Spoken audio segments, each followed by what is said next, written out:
Hello friends, I am Aprati. Welcome back to our channel plants space.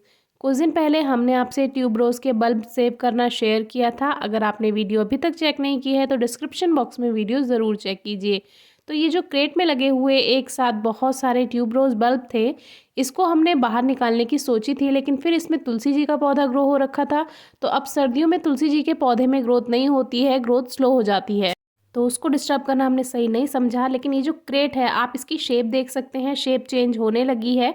और जो bulb होते हैं, हमने आपसे पहले भी कई वीडियोस में शेयर किया है कि बल्ब मल्टीप्लाई होते हैं।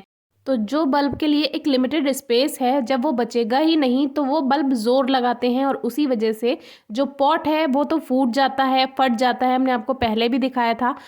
लेकिन ये जो क्रेट होती है ये हार्ड प्लास्टिक की होती है, इसीलिए इसकी शेप चेंज हो गई। तो हमने सोचा इससे पहले ये बेकार हो तो इसको बाहर निकाल लेते हैं।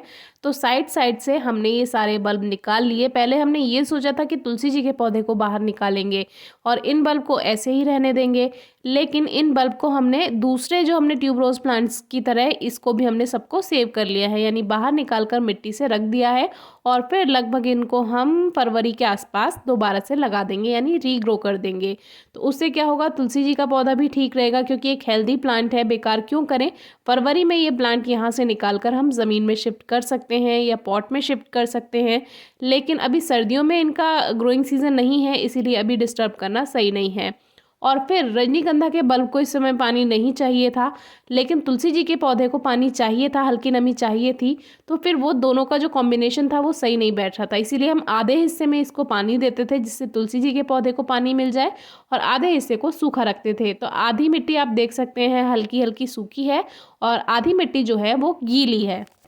तो इसीलिए मुझे प्लांट्स की शेयरिंग पसंद नहीं है। लेकिन ये तुलसी जी का पौधा खुद ग्रो हो गया था, तो स्टार्टिंग में हमने ध्यान नहीं दिया, आने दिया ऐसे ही। और फिर ये जब बड़ा हो गया तब दोनों प्लांट्स का जो नेचर है वो चेंज हो गया, तो अब परेशानी आएगी। तो फिर हमने ये बल्ब जो है ये निकाल लिए हैं। अब इन बल्ब में एक परेशानी ये हुई थी कि मैंने इस क्रेट में केवल सिंगल पेटल वाला ट्यूबरोज लगाया था, यानी जो सिंगल 5 पंखुड़ियों वाला फूल होता है वो। लेकिन इसमें कहीं से डबल पेटल वाला भी मिक्स हो गया था कोई बल्ब, तो इसमें एक दो बल्ब वो भी चले गए थे, जिसकी वजह से कुछ फूल डबल वाले भी खिल गए थे। लेकिन मुझे सिंगल का ही ये पॉट रखना था, तो आधे हिस्से में जहाँ से मैं कंफर्म थी कि ये सिंगल पेटल वाला है, तो उस हिस्से को मैंने एक तरफ कर लिया है, और आधे हिस्से में जो मिक्स हैं वो मैंने अलग कर लिया है। तो मुझे दोबारा से जब मैं लगाऊंगी तो वो सिंगल को ही मैं लगाने वाली हूँ। तो इसके बारे में आप डिस्क्रिप्शन बॉक्स में वीडियो चेक कर सकते हैं, कैसे इसको निकालना है, कैसे सेव करना है।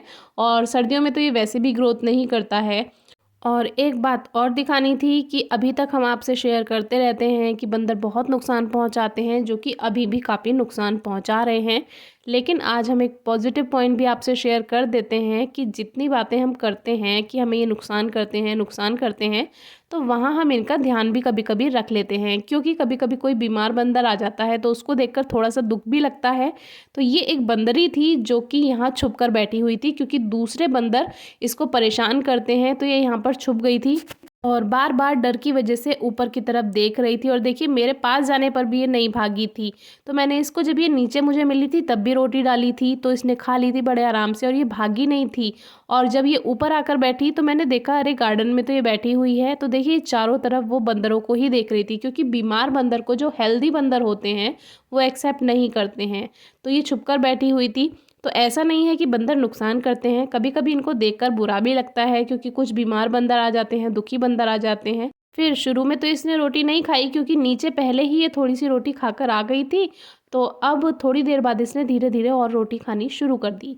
तो आपको जो हम बंदरों के बारे में बताते हैं तो उसमें कभी कभी गलत कमेंट भी आते हैं कि इनको इस तरह से भगा दीजिए, उस तरह से भगा दीजिए। तो हम इनको कभी नुकसान नहीं पहुंचाते हैं, और ना ही आपको सलाह देंगे। हमेशा जीवों से प्रेम कीजिए, उनकी रक्षा कीजिए, उनकी हेल्प कीजिए।